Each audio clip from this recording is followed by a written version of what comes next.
Le quart d'heure lyonnais, toute l'actualité chaque matin. Parce que Lyon demain se dessine aujourd'hui, voici l'essentiel de l'actualité. En ce mardi, nous sommes le 11 mai. D'importantes précipitations sur la région, des cours d'eau qui débordent, des routes inondées. On fait le point dans le courant de ce quart d'heure lyonnais.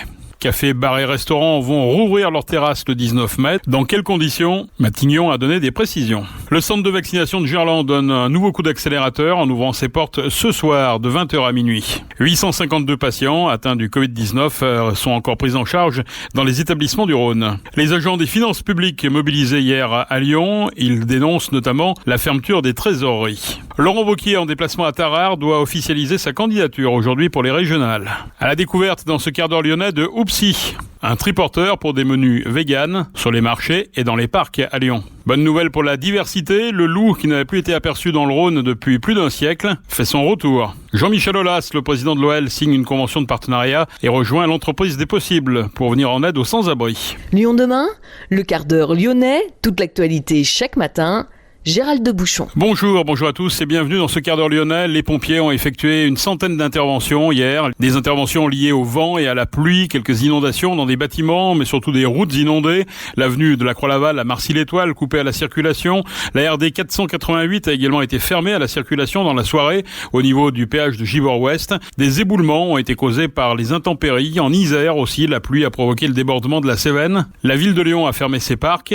Météo France a placé 2 cours d'eau du département, la Saône et le Gier, en vigilance jaune crue. Le préfet appelle à la prudence, y compris à Lyon. À Bourg-en-Bresse, la Ressouze est passée de 30 à 90 cm dans la journée. L'Albarine est montée de 40 cm sur la même période. À noter qu'une rafale à 176 km/h au Cré Rachat dans le Pilat. Le département de la Loire a enregistré des rafales en moyenne à 117 km/h. La situation s'améliorera ce mardi en milieu de journée. Les fortes pluies vont laisser place à des averses éparses avec des périodes d'accalmie. Les modalités de réouverture dès le 19 mai ont été dévoilées hier par le gouvernement. Les cafés, bars, restaurants vont rouvrir leurs terrasses avec la moitié de leur capacité d'accueil. Les magasins rouvriront de leur côté avec une jauge d'un client maximum pour 8 mètres carrés. Les magasins seront autorisés à accepter 2 fois plus de clients, soit 1 pour 4 mètres carrés. À compter du 9 juin, cette jauge doit disparaître le 30 juin, a précisé Matignon. Les exploitants de discothèques seront fixés le 15 juin au plus tard sur la date de réouverture. 293 personnes atteintes du Covid sont décédées en France ces dernières 24 heures. Les hôpitaux du pays comptabilisent encore 25 666 patients admis en raison du Covid. 4 870 personnes se trouvent par ailleurs en service de soins critiques. Les députés ont validé la création d'un pass sanitaire pour l'accès aux grands événements malgré les sévères critiques. Le centre de vaccination de Gerland donne un coup d'accélérateur en ouvrant ses portes ce soir de 20h à minuit. 600 vaccinations supplémentaires devraient être effectuées en une soirée grâce aux livraisons de vaccins Pfizer qui sont encore appelés à augmenter dans les prochains jours. Les hospices civils de Lyon renforcent l'offre de leur centre de vaccination, y compris les jours fériés. L'objectif est de réaliser près de 30 000 vaccinations hebdomadaires dans les 6 centres des HCL. L'ensemble des centres fonctionneront normalement le jeudi de l'Ascension ainsi que les 4 jours du pont. 852 patients atteints du Covid étaient encore pris en charge hier dans les établissements hospitaliers du Rhône. Une légère baisse par rapport à dimanche, moins 13. Néanmoins, ces dernières 24 heures, 38 nouveaux patients Covid+, ont été admis à l'hôpital, dont 12 en réanimation, avec 7 nouveaux décès enregistrés ce lundi. Le nombre de patients morts du Covid dans les hôpitaux du Rhône s'élève désormais à 3054. Des taux d'incidence en baisse, 236 pour 100 000 pour la métropole de Lyon, 219 pour le Rhône. À noter que sur la même période, le taux de positivité baisse également. Il est de 6% pour le Rhône contre 5,4% pour la moyenne nationale. Lyon demain, un site internet, du son, de l'image, un média complet pour les Lyonnais qui font avancer la ville. Une cérémonie d'hommage aux policiers morts pour la France ou victimes du devoir dans l'exercice de leur profession s'est déroulée hier à Loyasse en présence de Grégory Doucet, le maire de Lyon, et en présence du préfet. Thierry Suquet, préfet délégué pour la défense et la sécurité, a lu un message du ministre de l'Intérieur. Moins d'une semaine après le meurtre d'Éric Masson, brigadier à Avignon, Gérald Darmanin a rendu hommage à ces femmes et à ces hommes qui ont fait le sacrifice de leur vie en laissant derrière eux des familles et des collègues dans la peine. Fin de citation. Les agents des finances publiques mobilisés à Lyon, ils se mobilisent contre la mise en place du nouveau réseau de proximité dans le Rhône.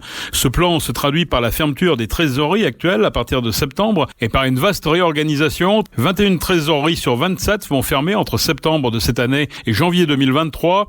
Dans toutes les zones rurales, de Condrieu à Beaujeu, il n'y aura plus de représentation de la Direction générale des finances publiques. De Thizy à Vaugneray, tout a fermé, analyse le syndicat FO.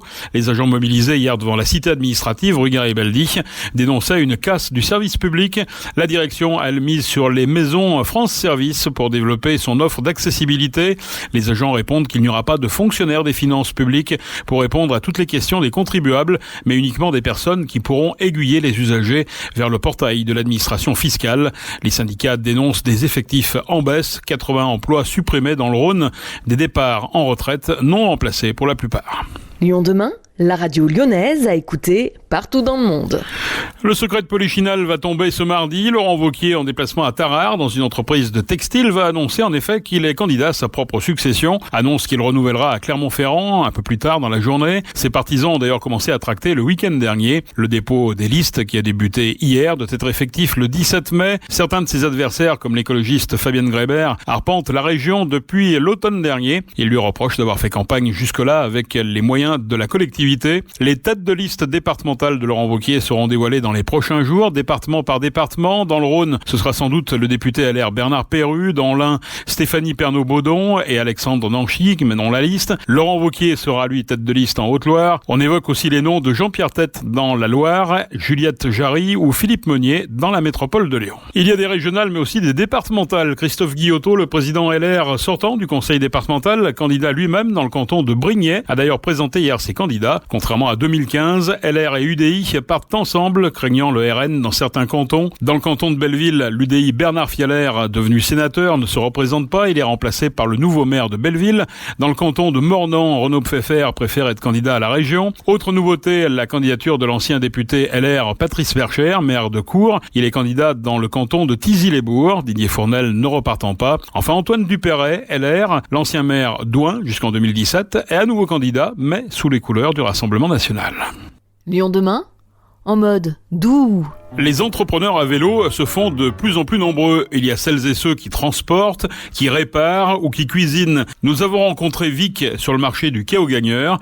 Son outil de travail est un drôle d'engin à 3 roues, un triporteur qui lui sert de food truck. Vic Legrand a créé Oupsi, sa spécialité, des produits locaux et véganes. Oupsi, c'est un food bike qui propose des gaufres salées comme des sandwichs et des donuts. Le tout tout fait maison évidemment, de saison, local et 100% végétal. C'est quoi votre éthique ? Parce qu'éco-responsable, on a l'impression que c'est un mot qui est un petit peu galvaudé aujourd'hui. Pour vous, ça veut dire quoi ? Ouais, alors c'est un gros mot valise qui veut plus dire grand-chose.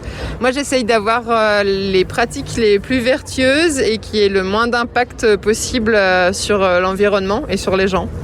Donc voilà, je trouve que c'est déjà un sacré dossier de réussir à faire ça. Après, forcément, tout n'est pas parfait, mais à mon petit niveau et en étant seule pour tout faire, j'essaye d'être le plus cohérente possible. D'où le vélo, d'où le fait que ce soit en 100% végétal, que ce soit plutôt local, que je privilégie le bio. Enfin voilà, c'est tout un ensemble de choses en fait. Ah, justement, parlons du vélo. Le vélo, pourquoi avoir choisi ce mode ? C'est économique, c'est écologique, c'est quoi ? Eh ben, forcément, en proposant une cuisine éco-responsable, c'était compliqué de partir sur un camion diesel. Enfin, je trouvais qu'il y avait que c'était bizarre, quoi. Qu'il y avait un espèce de non-sens. Après, l'avantage du vélo aussi, c'est qu'il est plus petit, qu'on peut se poser plus facilement, que ça prend pas trop de place et que c'est déplaçable relativement facilement, vu qu'il fait quand même 250 kg, donc on fait les cuisses. Est-ce que vous pouvez nous le décrire, ce vélo, cet équipement qui est complet, hein ? Alors, il est assez grand, effectivement. Du coup, c'est un triporteur. Donc, il y a 2 roues à l'avant, 1 roue à l'arrière. Sur la roue arrière, il y a posé un caisson avec un évier. Parce que c'est dans les règles d'hygiène, il faut que je puisse pouvoir me laver les mains correctement. Et la caisse avant, elle va être composée. À l'intérieur de la caisse, il y a un rack où je peux ranger les donuts. Et selon ce que je fais, si je fais du salé ou pas, il va y avoir une banque de froid une machine à boisson et puis après tout ce qu'il faut pour ranger tout ça, surmonté d'un toit, fermé par des côtés pour que je puisse déplacer le tout sans partir à tout vent. Voilà, sinon en vrai il est à peu près aussi long qu'une Clio, une petite Clio à l'ancienne je dirais, il fait dans les 250 kilos et il est beaucoup trop mignon. Et est-ce que c'est facile de venir toujours en vélo? Parce que les gens souvent disent bah oui mais le vélo ça marche bien l'été mais quand il y a de la neige, quand il y a de la pluie, comment on fait? Moi j'ai commencé les marchés en septembre, donc là je me suis pris tout l'hiver. Alors on peut en parler. Donc en fait le pire c'est pas de venir à vélo, c'est d'attendre dans le froid du marché. Sinon j'ai testé. Alors le plus compliqué pour moi forcément c'est le grand vent, parce que comme j'ai beaucoup de prise au vent, il y a des jours où je peux pas sortir parce que je recule. En fait ça devient un peu dangereux. La petite pluie on a fait, les tournées sous la neige on a fait, la grande pluie on a fait aussi. Donc voilà, vraiment le plus compliqué ça va être le vent, et après quand il fait vraiment froid sur le vélo c'est pas un souci parce qu'on a chaud, comme il fait 250 kg et qu'il est aidé électriquement mais pas à la hauteur de son poids, donc ça pas de souci. C'est vraiment après quand on en descend que ça devient plus long d'attendre. Est-ce que le fait d'avoir un vélo, on a une approche différente du client? Est-ce que le vélo justement attire un petit peu le chaland? Bon alors déjà, en fait je communique pas mal sur les réseaux sociaux et comme je suis seule dans l'entreprise, clairement la deuxième personne de cette entreprise c'est le vélo, qui a un petit nom, il s'appelle Tritri. Et oui, il y a toute une... il a son petit fan club et on vit nos aventures ensemble, donc forcément il y a un petit capital sympathie je pense du fait du vélo. Après comme j'ai des clients qui sont aussi intéressés par le côté éco-responsable de la chose, ça forcément ça compte. Donc oui, c'est pas du tout le même genre de rapport aux gens et c'est hyper cool. Ça permet aussi des discussions. Parfois, il y a des gens qui s'arrêtent juste pour discuter du vélo, comment on l'a construit, etc. Donc il y a tout un folklore autour du vélo qui est hyper cool. Ça fait rire les enfants quand je passe dans la rue. En plus, là, ça se voit pas, mais quand je rentre de nuit ou très tôt le matin, il est complètement illuminé en fait. Donc il est vraiment trop cool à voir. Un reportage à retrouver en intégralité sur Vélo Radio, notre nouveau média dédié au vélo et au mode de déplacement doux. Appli Vélo Radio sur iOS ou Android, et également sur veloradio.fr. Une bonne nouvelle pour la biodiversité, mais une source d'inquiétude pour les éleveurs. Le loup n'avait pas été aperçu dans le Rhône depuis plus d'un siècle. Dans la nuit du 9 au 10 avril, un animal de bonne taille a été photographié sur la commune de Chambostalières, à 40 km de Lyon. Il a pu être identifié comme étant un loup gris par les experts. 2 attaques avec prédation sur des moutons ont eu lieu sur la commune de Vaux-en-Beaujolais. Ce loup pourrait donc être à l'origine de ces attaques. Il s'agit de la première confirmation de la présence de l'animal dans le Rhône. À ce stade, le département n'est pour autant pas considéré comme une zone de présence permanente de l'espèce. Cet animal peut en effet être séparé de la meute d'origine de plusieurs dizaines voire centaines de kilomètres. Toute observation suspecte de grands canidés ou toute attaque sur troupeau domestique doit être rapidement signalée au service départemental du Rhône de l'Office français de la biodiversité. Lyon demain, média agitateur d'idées. Jean-Michel Aulas, le président de l'Olympique Lyonnais, a signé une convention de partenariat pour rejoindre l'entreprise des possibles, créée en 2019 par Alain Mérieux, un collectif de 80 entreprises et 50 000 collaborateurs qui s'engagent pour les sans-abri sur la métropole lyonnaise. Depuis sa création il y a 2 ans, l'entreprise des possibles a contribué à aider plus de 2800 personnes, donnant un toit à près de 600 d'entre elles grâce à 28 associations partenaires.